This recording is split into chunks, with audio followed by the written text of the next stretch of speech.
Okay, hello everyone, welcome. Thank you all for being here. I'm going to introduce my own self. If you don't mind, I would love for you all to go on the chat and tell me where you're logging in from. This is our little ritual here at Slow Factory. Our board member, Aja Barber, is in the house. She's actually physically in the house here in New York, and she's also joining us today. I'm so honored.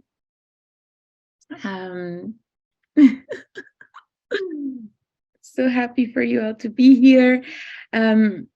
Today okay, of course, little bit of housekeeping. If you need to turn on your closed captioning, please do so in the bar. Either it's up here or down here, depending on your screen. And I would like to thank my team at Slow Factory for holding us down while we're doing this. Nicole and Paloma, Colin, thank you so much. Thank you to Connor and Shahrazad from our ASL interpreters. Thank you so much for interpreting this class. And thank you all of you for being here today. Please reserve your questions for Q&A. And I'll get to those. And today we're going to be talking about, let me just do this. Do you all see my screen? I just have too many screens open over here, or I see a lot of, hopefully that's okay. Thank you so much for being here. Aditi is here, welcome. I'm recognizing some of you. Thank you all for being here week after week, supporting OpenEDU. OpenEDU is made possible as a free online climate education series thanks to all of your generous donations, particularly this round to the Stardust Foundation, to the Miller Knoll Foundation, who has supported us in making this series this semester possible for you all. So thank you all for supporting OpenEDU. You allow us to keep it going for next semesters. We are looking at the summer program. We're looking at the fall of next year already. So if you love what you are getting with OpenEDU, please consider donating. We are all able to make this happen thanks to you. So I would like to thank you. Thank you for making OpenEDU possible. Free education, free radical climate education is the foundation of progress. And hi, Suleiman. So happy for you to be here. Suleiman is one of our fellows. I don't know if our team wants to put in the chat the link to our fellows, the link to donate, the link to OpenEDU. If you're new here, please know a little bit more about what Slow Factory is doing. And all of the work that we're doing in funding other researchers, funding scholars, and important projects that are addressing climate justice and human rights simultaneously. So today we're going to be talking about, is it possible? Should we be thinking like this? Can we redesign corporations? What are corporations? Can they be good for the planet? Can they be good for humankind? All of these important questions are, I'm going to address them from a philosophical point of view. I'm going to address them from a practical point of view. Of course, philosophical and practical go hand in hand because it's not just a to-do list of like, yeah, do this and that, and then it's universal and you're going to be able to make it work. As a designer, I want to preface and have a sort of a disclaimer that often in design, we expect like a cookie cutter solution, a one solution fits all. And it's never the case. So even when I begin my career designing websites, designing digital access, designing, content, information architecture, databases, that's the word I was looking for. And every single time I came on a job, people would be like, oh, so do it like the other job. Just do it like you did it for this person.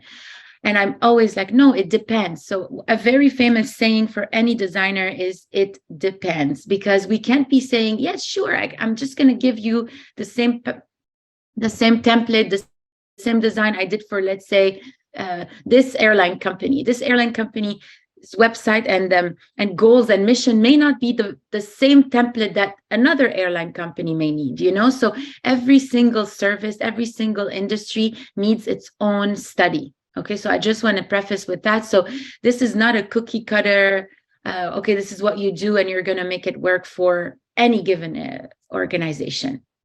And I also want to preface with the idea that in my work in digital, so some of you may or may not know that I've been doing Slow Factory since 2012. Before that, I was researching the topic of climate justice, human rights, as I was working in digital access to information,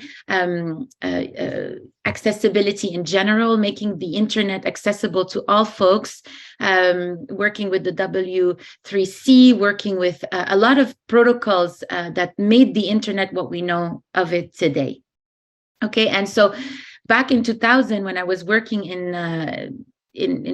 with the internet, like one of the first communities working with digital, working with the internet, bringing the internet to the Middle East, making sure everything was accessible, making sure governments had the information online. Like this was a big revolution when it came to a digital revolution, an information revolution. And a lot of communities, organizations, industries were very, very afraid of the internet. And we saw that the internet had kind of collapsed every single industry, starting with music, because the moment that the object itself became obsolete, the CD, the cassette tape, the moment they became obsolete, they became digital, the entire industry collapsed. And so the internet kind of did that for every single industry. And we were at that place and time where we were invited not just to design the website or the database, but we were invited to redesign the organization itself, redesign the corporation, so the corporation could have a digital department, could have their content online. Because the first thing we realized when we wanted to digitize any given corporation is that the structure itself was messy. The structure itself was not transparent. There was no protocol on sharing information offline. It was a lot of paperwork. A lot of things were in that document or in that CD-ROM or in that hard drive, and nothing was organized or centralized in a way that made our job easier. So we were always invited to rethink, redesign the corporation itself so that we can make it digital. And in making it digital, we had to fight, if you will, a lot on philosophical disagreement around access to information. What's too much information? There was this myth that it was too much information. We don't want to put all this information online about any of our given services. No one needs to know what our mission is. No one needs to know who we are. No one needs to know this and that. So we had to fight against opacity, because opacity is just a given concept for control, right? So they were able to control more when people didn't know so much what was going on. And at that same time, there was a reckoning on fast fashion. There was a reckoning on companies. Where is my who made my clothes, the campaign, where does my items go when I dispose of them? There was a lot of question where the public started to talk back at the industry and force the industry to listen, force the industry to morph and change. And so this is in that spirit that I'm giving you this lecture today, in the spirit of sharing some of the knowledge that I have from being part of these big reconstructions of. It started with, let's design a website for this company, and ending up redesigning the entire company itself so that we can make a website for that company, so that we can make a website for their services, because the departments were not talking to one another, the information was not shared across departments, and so on. So I hope that it gives you a little bit of a context in which I'm coming, just informing you where I'm coming from with this lecture. So we're going to be talking about capitalism, of course, because corporations, they are the fruits of the capitalistic project. And I want to also talk about, like, maybe you want to take the moment in chat to think, let's say we abolish capitalism. How would we be thinking about service and organized service to the community? How would we be designing, say, corporations? They don't need to be called corporations at all. They don't need to be thought of as corporations, but how would we be organizing organizations? So it's a lot about organizational design, what I'm going to be talking about today. And from organizational design, I'm going to show you how it's like today and how it could be regenerative. What are the different regenerative models? What are the different ways of designing an organization? And I'm going to also talk a little bit about Slow Factory and talking about mission-driven organizations. How do they form? How do they exist? What are the missed opportunities, if you will, in that space? And can we build it for all? So also, I would love to know, I'm going to just if I shut my camera like this, do you still see? Because I just need to see my screen. If I shut my camera like this, do you all still see the interpreters and me and the interpreters? Okay, cool. Okay, thank you so much. And also, if you want to use the chat, I would love to know if you know which generation you're part of. I would love to know which generation you are, because as we talk about all of this change that we're seeing. Okay, so Gen Z, I'm seeing a lot of Gen Z, Zillennial, what is that? A lot of Gen Z, a lot of millennials. Gen Z, you guys were born within the information revolution, the information age, the internet. You don't remember a time before it. And millennials, you've been in the change of it. You've seen it happen. I love Gen X, cool. You also were born before the internet took off. And so there was a big transformation that happened. And I love that we have a lot of Gen Z here, because you're going to have a little bit of a mini history lesson about what happened before 2000.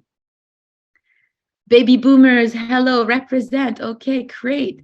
Please consider donating to Slow Factory if you are a little older and can afford to. Now, how it started and how it's going. So how it started, what's the corporation? So the word corporation derives from corpus in Latin, which is a body of people coming together to have a specific goal, to create something together. So an organization is, around a common project, is organized around a common project. And so, of course, the OG colonizers invented that idea and invented the legal corporation.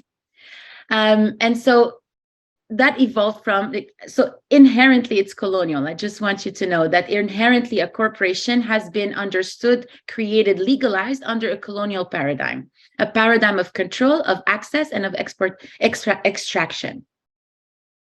I don't know if you want to take a screenshot of this little bit of history, but this is just to go back to what is a corporation and how a corporation became a legal person, obtained the status as a legal person, and basically in the United States has the same right as a person, but except it doesn't have the ethics of a person. It doesn't have the same right as a real person, but it does benefit from a lot of rights as if it was a real person. So now the corporation is a legal entity with almost all the same rights as a real person, but without the ethical framework of a person. It is a psychopathic personality because it is required to elevate its own interests above those of others, even when this inflicts major risks and grave harm on the public. So just in a nutshell, to the question, can we redesign corporations to be good for people, good for the planet? The answer is no, but we need to also create a better way for corporations to exist, because right now I don't see any time in the next 5 years that we're going to completely abolish capitalism and completely abolish all corporations. So it's not possible for a corporation to be completely good for planet, good for people, but it can be very close to. And it depends on the series of ethics that is around that corporation. So the values are very important.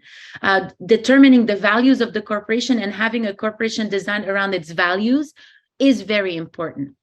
And we're going to look at other examples. And, for the short answer, when I say no, it doesn't mean that like you can close this and be like, okay, we're going to just go and burn it all. You can, absolutely. I mean, that's what a revolution is. But at the end of the day, we also need to have like step-by-step incremental change so that we can like reach our goals, I think, in a way that's semi-feasible. So with that, fuck capitalism. Let's talk about that.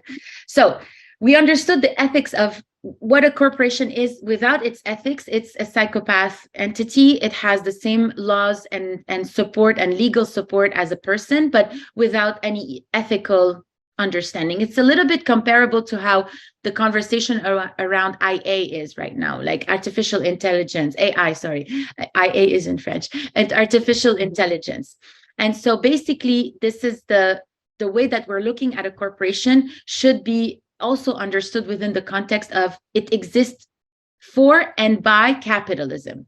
And capitalism is an economic and political system where trade, industry, land, and resources are owned and exploited by private interests, where the underlying motive is profit. That's it. That's the definition of it. Now, when people say, well, can we have good corporations? Can we have good capitalism? Can we? The question is, can we? And we exist within capitalism. So there are two philosophical roads that we could take here. One is that of a nihilist, that no, we cannot. Nihilism is very real. We cannot, it's impossible. Let's not even try. There's no way we can do it. And I've been in that space for a very, very long time. And that end of that road eventually is a big, massive revolution. And it is burn it all down, and it is build it from the ground up. Okay. I've been in that road for a long, long time, especially as a younger person. And I've been driven by that philosophy for a very, very long time, to a point where I realized that in this lifetime, I'm not going to see that revolution that we're all talking about. And if I do want to see some change, there needs to be some trial and errors and compromising. And I chose to go towards another philosophical understanding that we can potentially disrupt it. Potentially, we could disrupt it from the inside. We could disrupt it from the outside. We could build alternative systems. We can build new blueprints. We can plant different types of seed, and we can try to design in an alternative way. So that's where I'm exploring this from. So there is a theory that profit motivation and free markets will naturally bend to serve best interests of society. However, the corporation, as a non-human actor of capitalism, have no ethical consideration. So generally speaking, all the corporations that we're seeing, they're pretty extractive, they're very toxic, and they don't necessarily have any ethics in place. And even when they do have these workshops around values, it takes a lot of work and a lot of efforts to build something from the inside out. Okay. And it takes a similar kind of effort and sweat and tears to build something from the outside. And as someone who has done both, I can tell you it's painful. But let's talk about it. So how it started versus how it's going. So these free market competition will lead to efficiencies in service of society. So free markets, they're in service to society. But how it's actually going is that corporate and governmental corruption lead to all pricing being set as high as the market will bear in service of profit. As you all know, I'm sure you're fluent in all of this conversation, but I'm just putting it out there that this is not I'm not saying we're going to be redesigning everything. We're going to study it. We're going to look at it. And it's a big philosophical conversation. Corporate structures will allow humans to build larger projects with more lasting impact. Example, railroads, large infrastructure in service of society. In Lebanon, actually, there is a big conversation about privatizing some of the roads, some of the subway that we don't have, the railroads that are completely they're dysfunctional right now. And there is a conversation as we look at government 2.0, government 3.0, rebuilding the government, redesigning governments. I've been part of so many of these conversations back in between 2005 and 2010 in Lebanon, in America. a lot of conversation about redesigning government. Do we privatize? Do we make it is it a corporation? Do we make it as a public benefit corporation? I'm going to touch on that later. So there's a lot of conversation around that to make it efficient, because once it's part of the government, it becomes less efficient. So even we can talk about free healthcare in Canada, for example. This is a very big philosophical conversation. I just want to preface that I want to have a conversation. I want to show what exists and how we can build. So how that went is that eternal corporations require continual growth, leading to projects at a scale that the earth cannot continue to support. Capitalism and corporate governance will allow for small governments with minimal interference in our daily lives. So small governments, no interference from government. What actually happens is that capitalism requires massive defense and violent policing to maintain the private ownership of resources, leading to maximum interference in our daily lives from the police, because the police is in itself a corporation that belongs to the government, that is one of the most funded corporation in the world, especially in America, including the military. So here are pillars of colonialism. So there's the private property, the self-interest, the competition, a market mechanism that determines prices, freedom to choose with respect to consumption, production, and investment. Dissatisfied consumers can change their mind and say, no, I'm not going to buy from this anymore. But and investors can pursue other ventures. They can pull their investment from one venture to another. That's why we're seeing right now with the collapse of the bank in Silicon Valley. And there's the belief that there's limited role of government to protect the rights of private citizens and environmental damage. So the government is involved in protecting property, in protecting assets, right? But it's not involved in protecting the environment. And that's what we are here to discuss. And I'm sure all of you are very much interested in that conversation. So right now, what drives most corporations, what drives most entities is profit. Okay, so profit is a value. It's a very common understanding. Everyone agrees that we need to make money. We need to make money to survive. Growing up, that's literally the first thing that you realize when you're a young person and you enter the workforce, is that I want to do something that I love, but I got to make money because I need to survive. I need to pay my rent. I need to eat. Can I really do something that I love? Can I really do?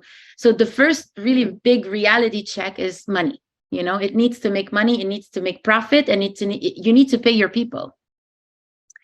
And so that profit is based on exploitation of labor, exploitation of resources. And it's held in this idea of white supremacy, because the whole concept of capitalism is basically stemming from white supremacy and colonialism, access to land, access to resources. We've talked about that at length in all of my other classes and a lot of open EDU classes. So I'm sure you guys understand that this is basically the way that it's structured. Now, the belief of profit, it's a belief, like money in itself doesn't exist, right? Like we all agree, money is a fictive understanding that we all decided to put a lot of value around, piece of paper, piece of coin. And then even now with Bitcoin and cryptocurrency, the concept has gone to an even more philosophical understanding of value. So it's a belief, and we all agree to believe in it. And the action from that belief, the action that stems from that belief, in order for us to gain this type of accumulation of wealth, we need to extract. There's exploitation. There's, I can take this. And don't forget that the values that I showed before, there's competition, there's extraction, there is ownership, control, in order to get to that idea of accumulation of funds.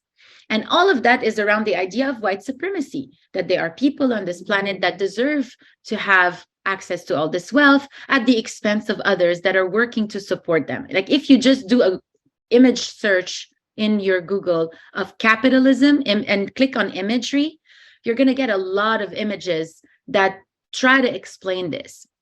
And I always do an image search because I'm a visual person and I'm a designer. And I always love to see, like, what are the images that were used to, if you go anti-capitalist and you go images, You can even go vintage posters, you can go vintage communication styles or whatever you want to see.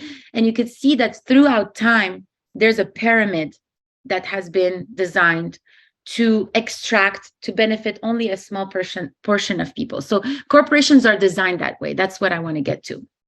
So capitalism is by design. Didn't just happen like that. You know, they designed it this way in order for us to, and it comes from hierarchies of royalty, hierarchies of supremacy, hierarchies of imperialism. I get a lot of questions. Why do you use the word capitalism instead of imperialism? Suja, one of our OpenEDU instructor, had that question as well in previous classes. And the idea of imperialism and capitalism, they're very much intertwined. It's the way that the pyramid is being designed. It's benefiting a few at the expenses of the mass. And that's mainly how organizational design is structured. And so in the beginning of how I was thinking about this class is like, I designed this little poster. I was like drawing it here. Actually, I have the original drawing here on my desk. I was like, can we take that pyramid and flip it around? Can we flip it around? And if we flip it around and we put the C-suite at the bottom, does that, like, are the workers working for themselves? Are the workers being able to redistribute wealth, decentralize the wealth? Can we design something that's decentralized? Can we design something where we don't have that hierarchy and bureaucracy of tasks? And the answer is yes, we can.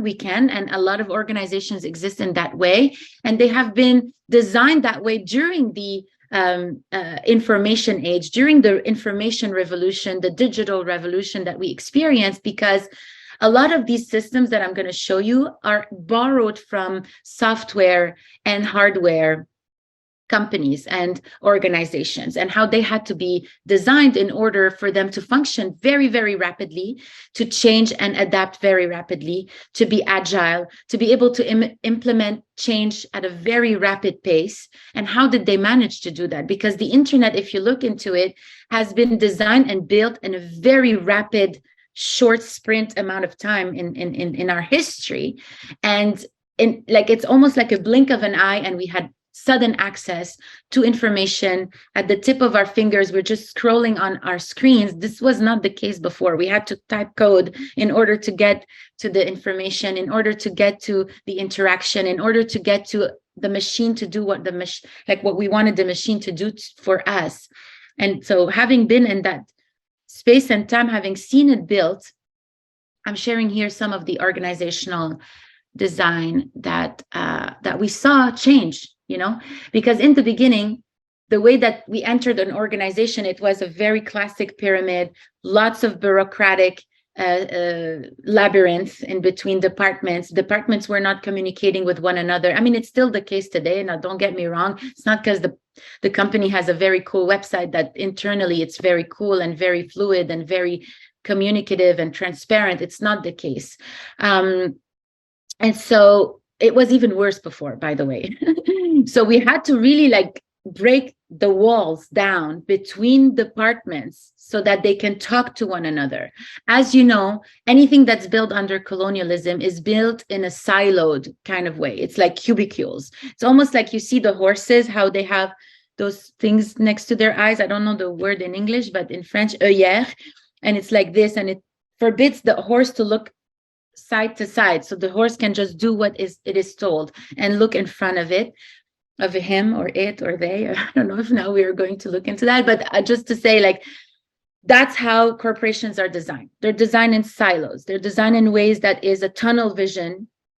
And a lot of bureaucrats are, they're blinders, Colin me. Thank you. Potentially that is also an ableist term. I don't know.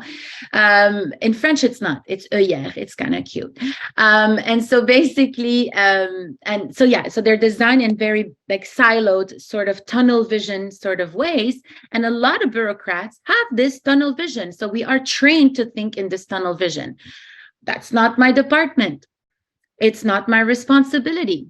That's not the values that we have, we've already predetermined them, and that's not what we've agreed this semester or this month or this quarter. And so there's a lot of that energy, that's this lethargic energy that comes from working within a large corporation, where basically my hands are tied kind of energy. I can't do much about this, I'm sorry.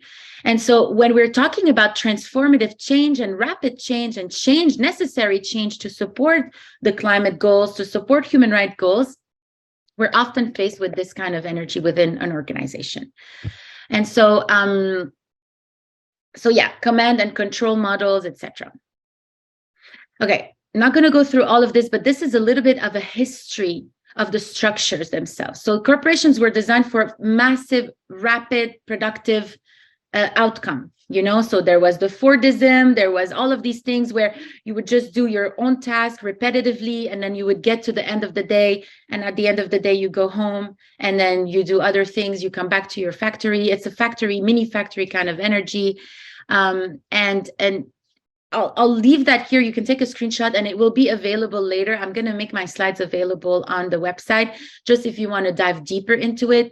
There's also the Maslow hierarchy of needs that we replayed on Slow Factory. I'll also send that as a resource. But there were a lot of things that were designed, just to tell you that this is all a design project, in order to benefit the core goals, which are maximum profit to the very few and maximum efficiency. And so we go through the years and we see how transparency in 2000 was imposed by online platform, which is what I just explained, and forced a sort of a dismantling of corporations as we know them. And now I would argue that because of the climate revolution that we're seeing and experiencing, is forcing also corporations to dismantle even further. And that's why, from a philosophical and practical point of view, I do believe in change and transformative change that is inside outside, both inside and outside. And I know a lot of thinkers, philosophers also believe in that model, including Angela Davis, where she talks a lot about the inside outside model in order to achieve transformative change. Just going to drink some water. How are we doing now? Aja's doing cool things in the chat that I'm missing. And I will catch up to the chat a little later because I have so much to share. But how are we doing this far? It's good? Okay, cool. So thank you. Okay. Just wanted to make sure you're following and it's okay and you got this and it's great. So please make sure your Q&A questions are in the Q&A. Oh my God, I want to read all of what Aja is talking about in this chat. I feel left out. Okay, now going back to my org structure. So we have the hierarchical, which is basically what 99.9% of all organizations are designed under, except the startups, except some, but even the nonprofit industrial complex, like large nonprofits, are designed this way. And a lot of folks that come from large nonprofits that are designed in a hierarchical, bureaucratic way have the syndrome of the tunnel vision syndrome. They can't imagine past what they've experienced, sadly. And because of that, they are sort of hindered in their progress. They are not able to create that much of a transformative change in the physical world.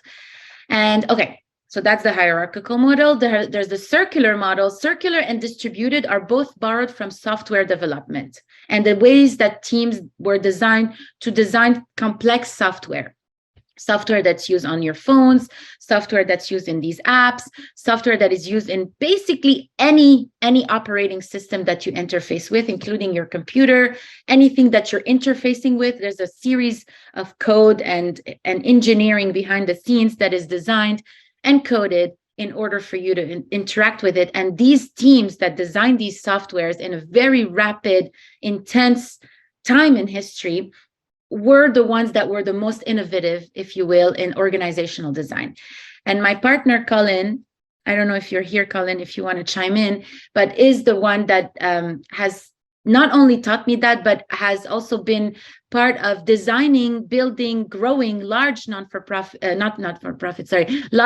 startups from a team of 10 to a team of 100 to a team of 200, and designing things that are completely scalable from the team up.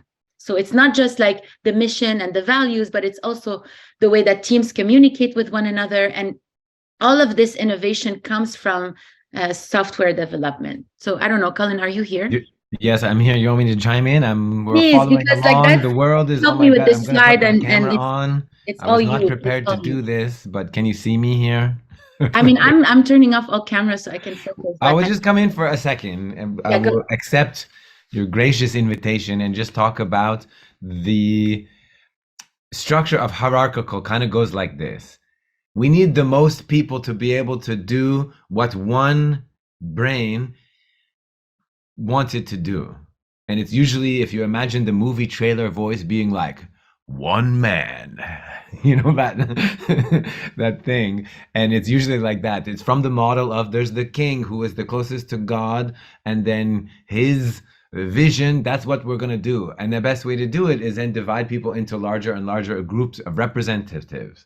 Well, as the emperor, I have 6 kingdoms. Well, I need the boss of each kingdom. And then the boss of the kingdom is like, well, I have 6 counties, so I need 6 lieutenants. And it's all very much based on the Roman military model of hierarchy, of command and control, and all information and all command. And, it comes from the top down. It's one directional. And we get very little kind of feedback, or there's no discussion or anything. And then what we've tried to do is, in my practice in organizations and building online communities, software that empowers online communities to have peer-to-peer networks, there's a theory in computers, in computer science and in tech, that the structure of the organization and the way that the organization works will be represented in the product and the thing that it makes. And I'm blanking right now on the name of the theory, but it's like one of these like Moore's law or somebody's law or whatever. Anyway, the idea being, if you have a really strict, rigid, and unflexible organization around your company or team, or whoever you're imagining this being built, the thing that you're going to build is kind of like that. If you're very chaotic and hectic and don't quite finish everything in your team and your world, the thing you're going to make is going to represent that too. So similarly, what I've tried to do, if the goals of making something in the world is to be able to enable community, enable peer-to-peer knowledge and growth, multi-directional communication and power, consensus-driven decision-making, all these things, then that's how you have to build a company. And then to build a company, meaning like loosely a group of people, of course there need to be some kind of like core group of decision makers, because one of the problems we have at the other end of the spectrum that we're seeing now in DAOs, in really like broadly distributed, there is a thing that can be like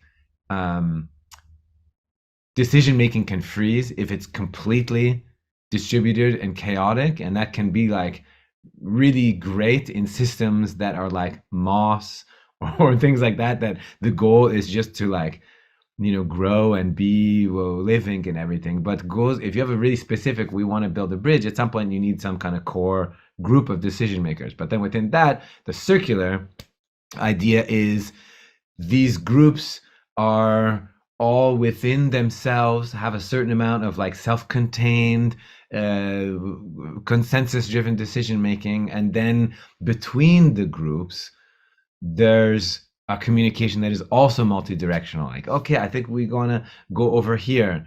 The simple metaphors are like building a bridge or driving a boat somewhere. Like, we all have to kind of generally decide that that's where we're going. But then the specifics around like how people are gonna row, or like how the sail is gonna go. Again, every metaphor breaks down. But the idea being that we can have multi-directional communication, we can have consensus-driven decision making, much more than we don't need really, and it's not a nourishing ultimately model to have that there's like an emperor or a king or a CEO just telling everyone Exactly, everything and to you happen. could see it in real time how Twitter, for example, has completely changed with the change of leadership, and Mm-hmm. potentially how the distributed teams were designed and changed because of the change of leadership when Elon Musk took over and fired so many people, etc., etc. So the organization changed, and the distributed model was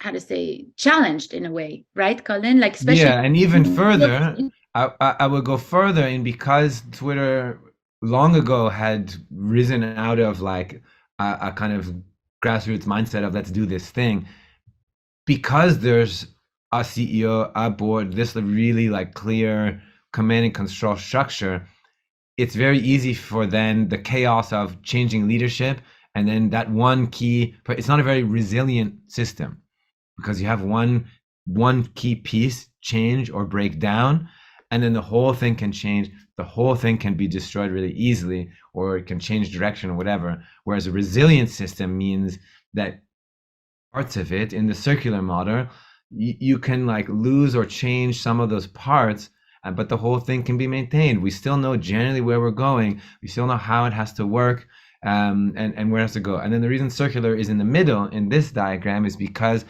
there is at some point usually it's a smaller group of people in the middle, somewhere in the core, who is coordinating, acting as a, so I'm going to say a phrase that I'll break down in a second. There's a thing, the concept of a servant leader, meaning like it's not an emperor, but why I say I couch the term because like servant is a bit loaded, but idea that the leader is there not to boss everybody around, but to be there as a coordinating force to serve the collective. What do you need as a team? What do you need as a team? And then and drawing those links together. That's also a mindset that technically you can have in a hierarchy. You can have a different kind of mindset, but if it's built into the structure of it, that's even more powerful. And then a last thought on the distributed model, which is really trying to be like a wide radical democracy, if you will. And this is where we're going in the Web3 world. And just for like a mini 2-sentence Can you explain the DAO a little bit, because you mentioned it, Yeah. and I'm sure a lot of people have questions. So the distributed models and the Web3 and the DAO, which you are very involved in right now. So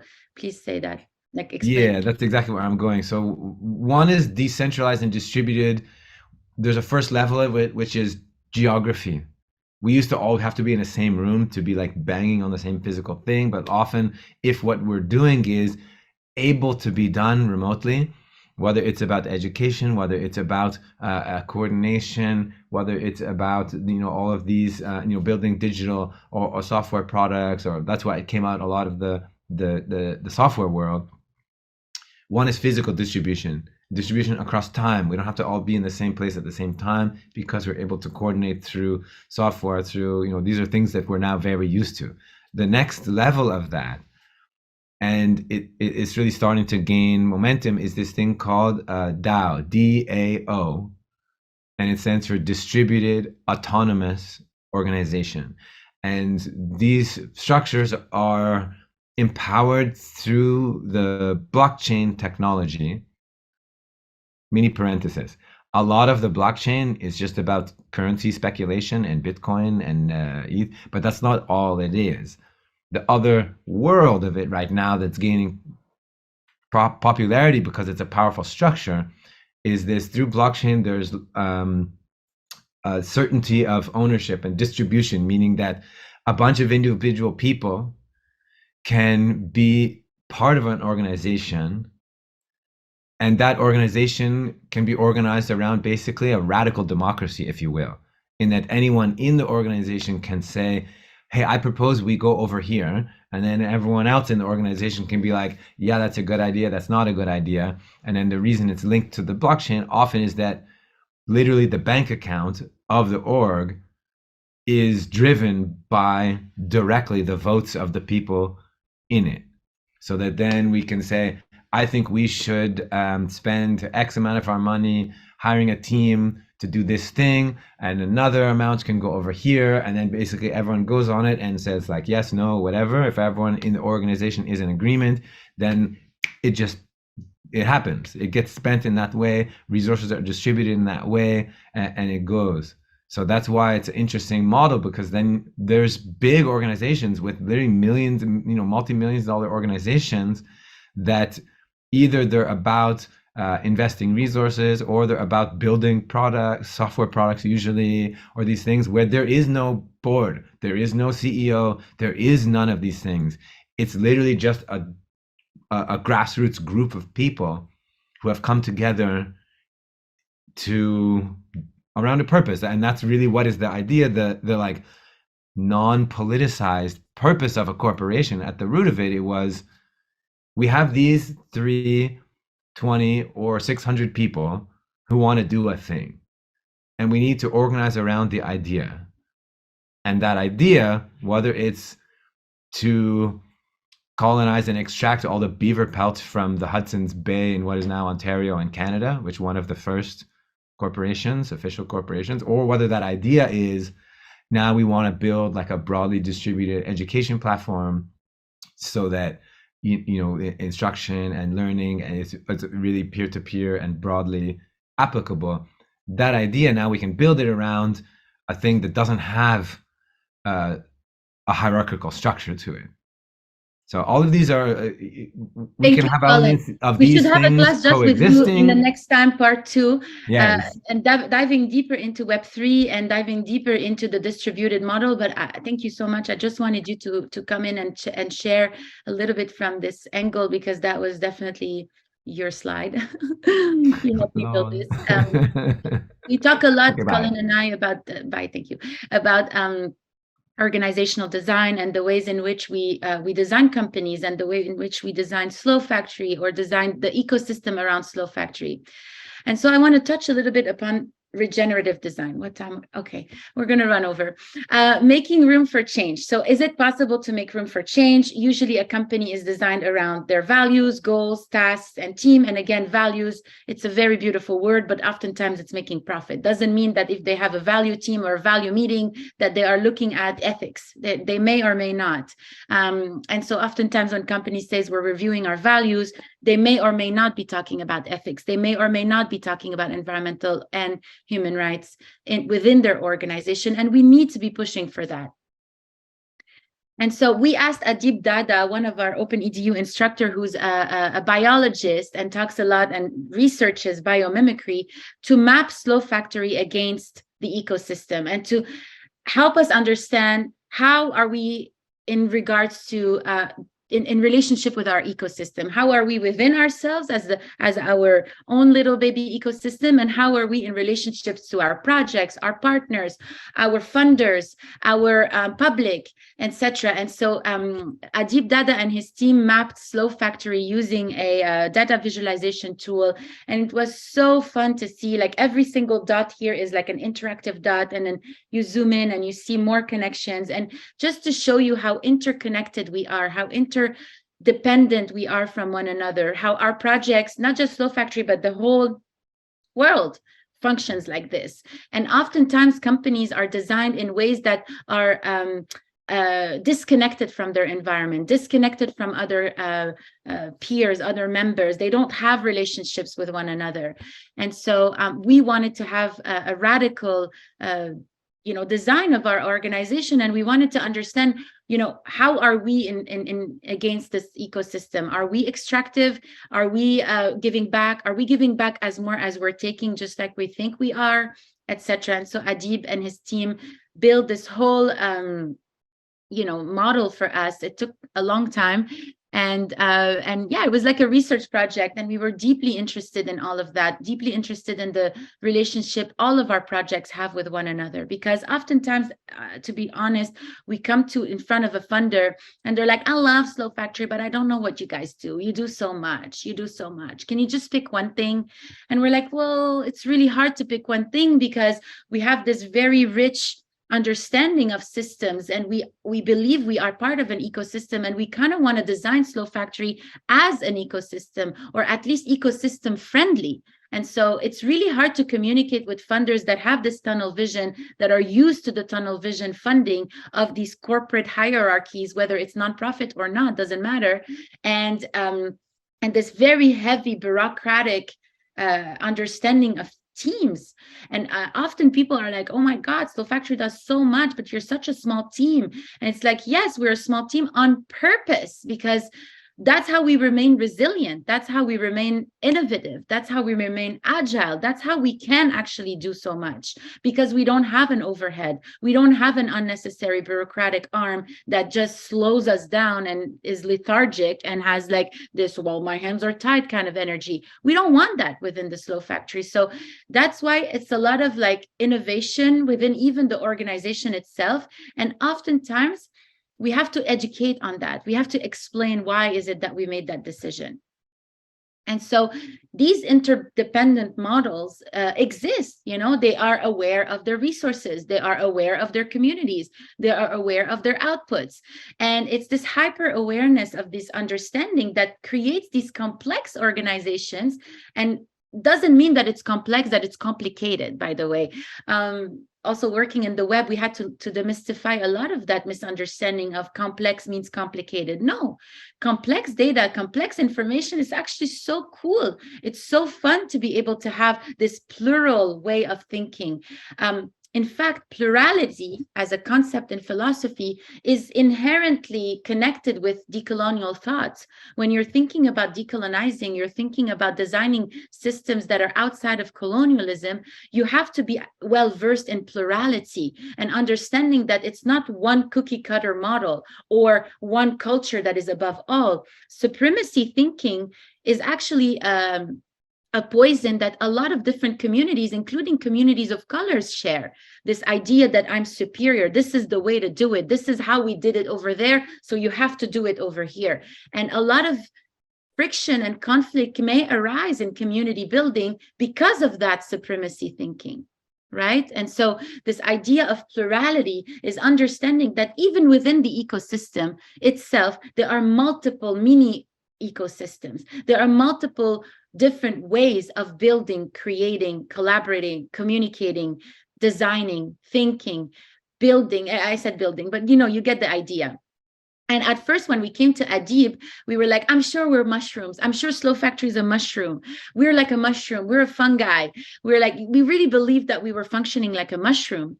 And although the mushroom has an amazing process of creation and co-creation and collaboration that I think we should model most of our organizations on, turns out Slow Factory was not a mushroom. So the mushroom is an organism that is basically living between fauna and flora. It's both an animal and a plant. Can you believe? It's so cool. Anyway, but we were not that. So Slow Factory was not that. But a mushroom, in its philosophy and its interaction with this ecosystem, is an amazing model that should be used as a way to design new organizations. So regenerative, the mushroom regenerating the very soil they need in order to grow. They're giving 70% more than what they take. They distribute nutrients to other mushrooms, other creatures.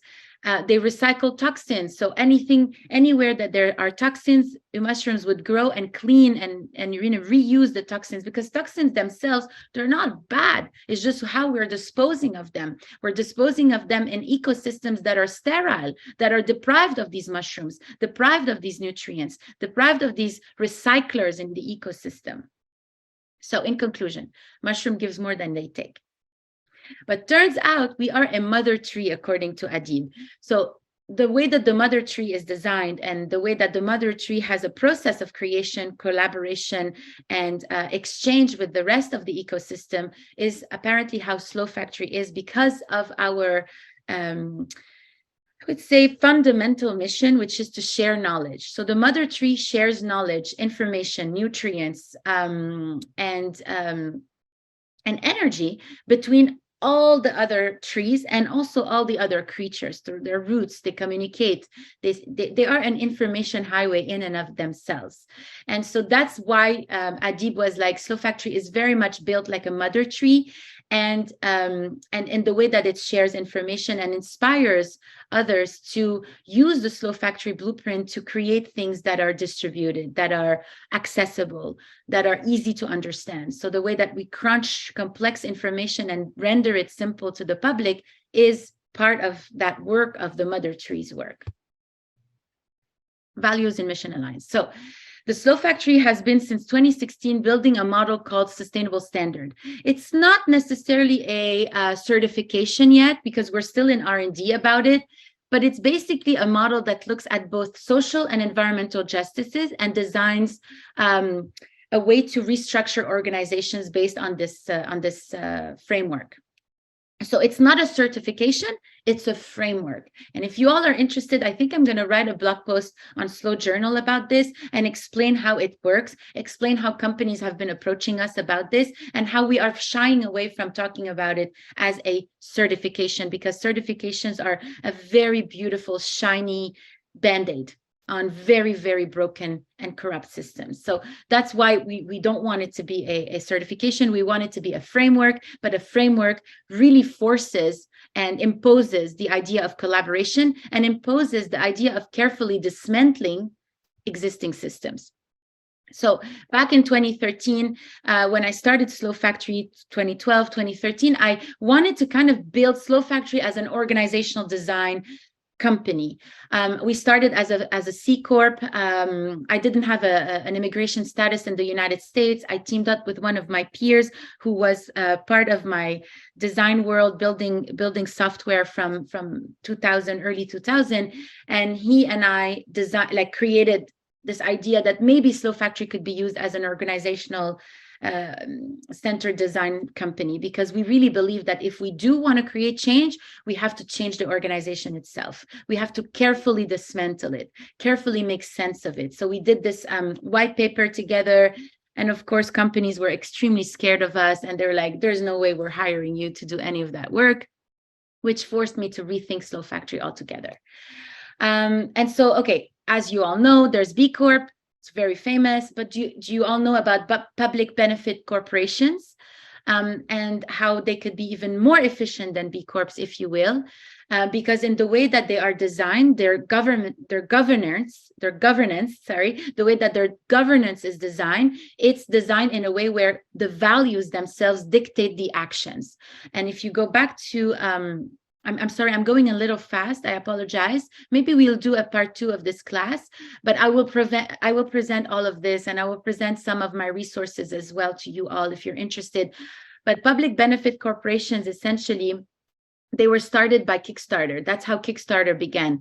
They're like, and it was way before B Corp, by the way. They were like, we want a company that has their values at the heart of them. And if you want to look into Kickstarter, the model itself is a very innovative model because they had investment only once and that's it. And then they basically bought their investors back because they made their money, and their structure, their governance was so clear that they didn't get corrupted by the profit and the rapid race towards more profit that a startup often is subject to. So Kickstarter is a very cool model. And a lot of companies that I'm citing here, Ben & Jerry's, Patagonia, they have both a public benefit corporation and a B Corp. So look into that model if you're starting a company, if you're interested. If you have an existing company, you can turn a C Corp into a B Corp. You can turn it into a public benefit organization by basically restructuring your organization. Can we build it for all? Very quickly, there's the perpetual growth, and we cannot talk about corporation redesign or designing corporation without talking about degrowth, okay, and addressing degrowth in a way. I don't have much time, but I think we can do another class on degrowth, just on degrowth anyway. Maybe Aja should teach it. But in any case, so the perpetual economical growth, of course, you all know, this is about like the Earth overshoot day, is how many Earth we need to sustain the current model that we have right now.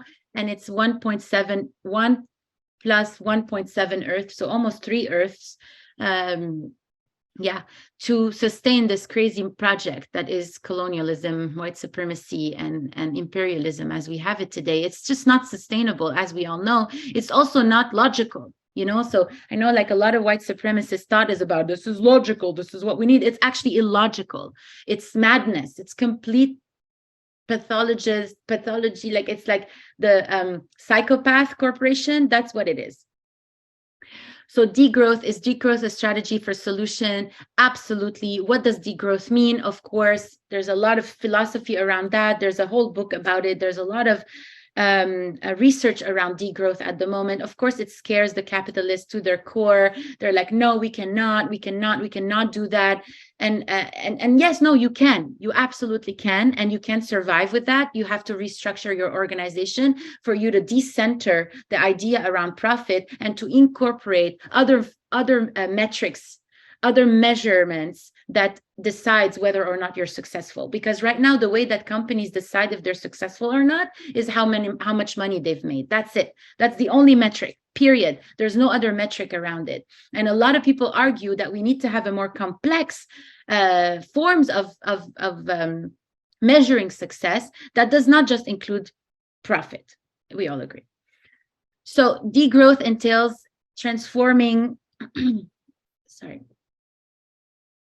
society to become more climate resilient, moving beyond structural violence, dismantling power hierarchies, and pursuing global equity, decolonization, and peace. It is essentially a transformative paradigm shift to disrupt capitalist modernity. I encourage you to look into it. I encourage you to look into the donut economics. If you don't know that already, it's basically Kate Raworth, wrote a book called Donut Economics that looks into basically how do we use the economic model that we have currently, but build it in a way that is not as a profit-driven, but has other metrics of measurement around it, and that encompasses the idea of climate and land and biodiversity and all of these metrics, which is a very interesting model to look into. And so let's end with a little exercise using chat. What values should we make universal? How can we co-create? How can we design a new standard that allows us to build from a value-driven point? So I would love for you to use the chat. Just drop some values that you think we should use in designing corporations.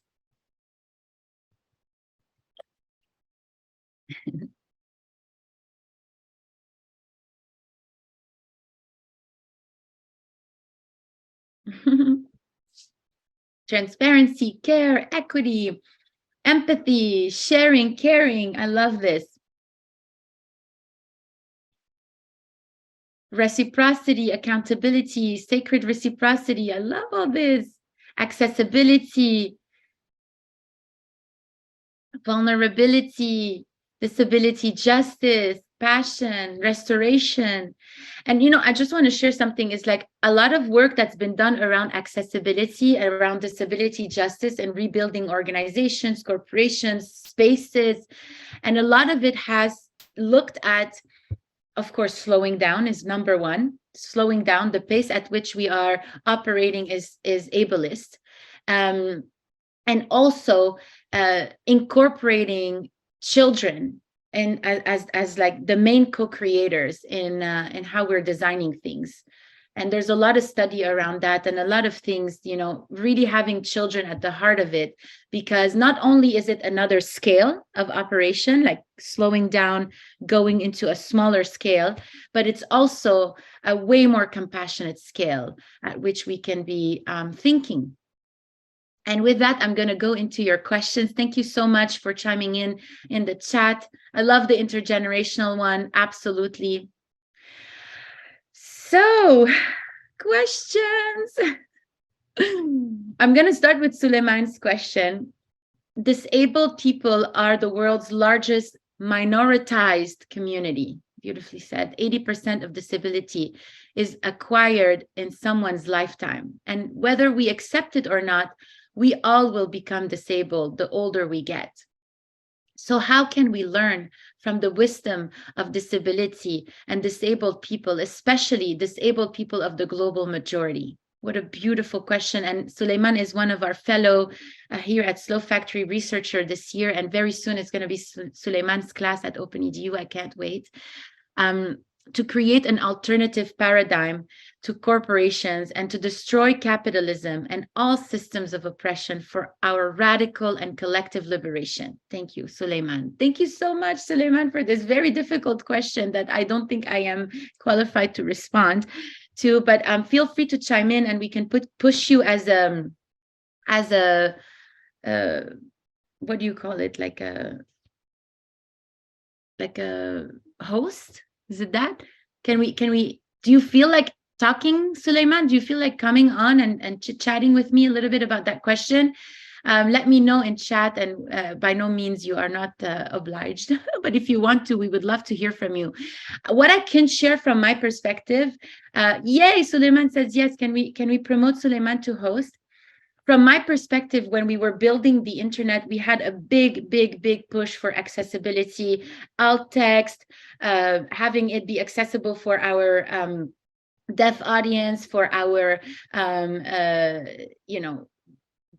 all of our disabled audience, literally. And there is the consortium W3C, and I asked our team to share the link here to W3C, and the W3C access to, let me see if you guys sent it. If you didn't, I'm gonna go get it.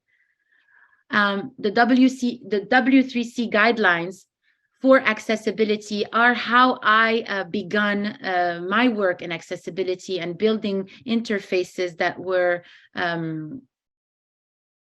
accessible. Hold on, did I lose you all?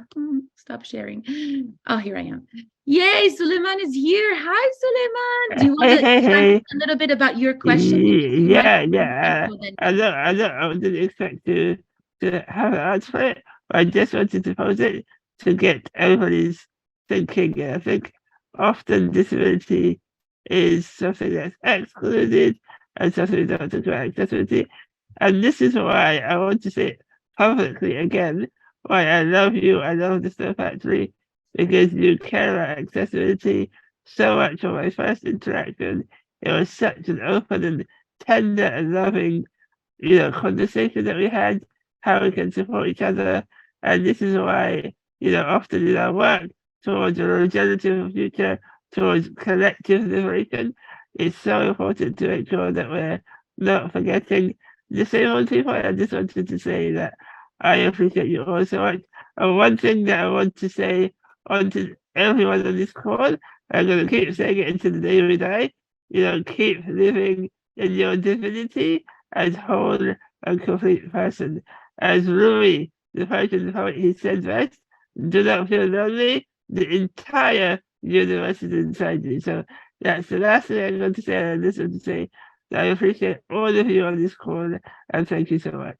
Thank you so much, Suleiman. Thank you for your beautiful intervention. I love it. Thank you for everything you're doing, for all that you are teaching. Our relationship began when we posted a post on the grid on Instagram saying, get offline. If you want real action, go offline. And we didn't realize how ableist this message was. And Suleiman emailed us and said, look, I love you guys, but this message is extremely ableist because a lot of the disabled community can only be online. And when you discard and discredit the online spaces like that, you are not being inclusive like you want to be. And so we immediately scheduled a call with Suleiman, and we're like, oops, and we put it down and we restructured it, and we are so grateful for you, and our relationship began like that. And absolutely. And I just want to say, I said it perfectly. We were in person last year as well. I want to let everybody know on the call that the response from Snow Factory was so tender and so generous. Often we get so caught up with social media, we start yelling at each other and get angry. But the way the Snow Factory responded, and the team was like, sorry, you made a mistake. How can we do better, right? And it's about, the wonderful white idea, how she said, that do the best that you can until you know better. Then, when you know better, do better. And this is exactly what Snow Factory did and what we do together. And so, yeah, I really appreciate you all. So thank you so much.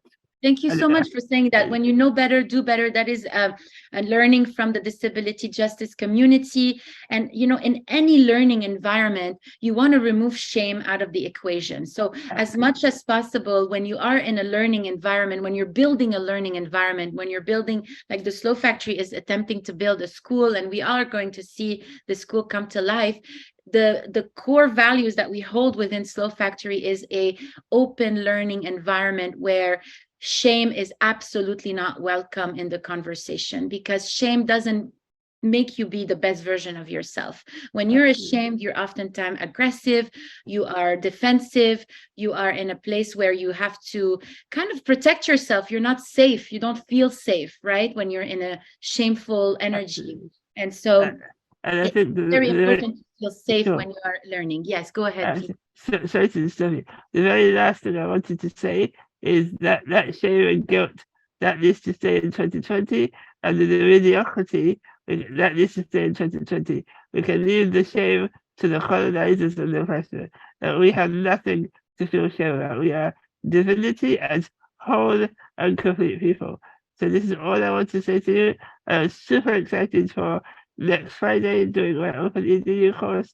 It's going to be interesting and spicy. So can't wait. Thank you so much. And again, about shame, if you all are interested, transformative justice is the base of this learning of what I'm talking about like trying to transmute shame and guilt into other emotions that drives you into action, not from a place of fear, but from a place of compassion, from a place of love. And I just want to shout out Adrienne Mary Brown, Emergent Strategies, a queen. I would love to be in conversation with her one day. I'm putting that out into the universe. I think we would be best friends. I'll see what I can do. Oh, yeah, thank you. And so, I mean, her book, I mean, I'm reading currently We Will Not Cancel Us, which is a very powerful little book. You see, it's not that big. I posted some of it in my stories, and particularly regarding shame, regarding judgment, regarding punishment. She really touches on a lot of that. And that the conversation is not kind of a tangent to organizational design, because oftentimes when I'm invited within an organization to do some kind of transformative change from the inside, which Slow Factory has had a lot of opportunities like that. Actually, we really squeezed our way in and like infiltrated our way in, kicked the door open, let a lot of people in. And that's transformative justice as well. That's the transformative design we're talking about. So we go in a space, and oftentimes, you know, leadership is completely you know, frozen in shame, frozen in fear, frozen into these emotions that they can't do anything. They don't feel like they have the power to do anything. They don't feel like they have the right to do anything, and they are afraid of doing anything because they're like, we're going to get canceled. And so I just want to touch on that from like something I've heard again and again and again from being in these places, and trying to tell them, no, we absolutely need to work from a place that does not look at shame and guilt only, but that looks at design, imagination, radical imagination, in order for us to achieve our goal. Okay, I don't know. I won't be able to go through all the questions. It's 1:12 p.m. I am recognizant of time. I also want to thank Connor and Shahrazad from my heart. Thank you so much for interpreting over time. What I'm thinking I'm going to do is I'm going to take these questions offline, and I'm going to write my answers to them. And I'm going to put a blog post together with all of them, because I do think that a lot of them are so important. Grace's question, when helping corporations to change how they function, they sometimes have a triple bottom line strategy, but they aren't living it in certain teams. How can we further root out selfish motives and limited perspectives? Absolutely, Grace, that's such an amazing question. Within the Slow Factory team this year, we came up with a climate hub. And the climate hub is something that we're thinking about. It's essentially like a green union, you know, so how there are unions that exist within corporations where it's an employee-led organization, an employee-led initiative. We're wanting to support a lot of employee-led organizing at the moment. And if you are interested, please email us, join@Slow Factory. We would love to support you. If you're an employee, you want to organize, you want to create something within your organization, we're absolutely interested in having that conversation with you. And a lot of it, I have to say, is breaking the walls in between these departments. So any type of employee retreats, team building exercises, just anything that would allow these walls to be broken down, that's your role. That's what you could do. And it's extremely important. And one of the programs that we do here at Slow Factory is called Landfills as Museums. I don't know if my team can drop the link. Landfills as Museums. We take leadership to the landfill. CEOs, decision makers, stakeholders, investors, employees, designers, we take them to the landfill for a full day where they are walking on everyday discarded objects, from the cup of coffee that they bought, to the bra, to the toothbrush, to the deodorant, to the socks, to the shoes, to the underwear, to the clothes. Everything is there. And it's literally a spiritual experience to be walking on that piles and piles, miles and miles and miles of garbage. We take them to the landfill that is servicing New York City. It's one of the largest landfills in North America, in fact, and it does not keep up with New York City. If you've ever been in New York City, you know how much garbage there is on the street. You know, basically the system itself is not able to cope with the amount of waste that is being emitted from everyday citizens, everyday organizations. So Landfill as Museum is a transformative experience. We take leadership there. We take CEOs there. We take decision makers there, stakeholders, designers. And then as they walk on their piles and piles and piles and piles and piles of garbage, everyday objects, they start having a cognitive shift where they're starting to see that this end of life is right here. Okay, when we toss things into the garbage, putting them on the shoulders of other corporations or on government, they don't go away. They're not being dealt with. Then we conduct a workshop with them called a waste-led design initiative. And we start talking about packaging. We start talking about processes. We start talking about their internal system, their internal organizations, and how we can shift so that they can take into account their waste. They can take into account their environment. They can take into account the input that they're taking in. So the plastic that never gets decomposed doesn't even get recycled, because only 4% of what we put in the recycling bin in America gets recycled, under 4% even.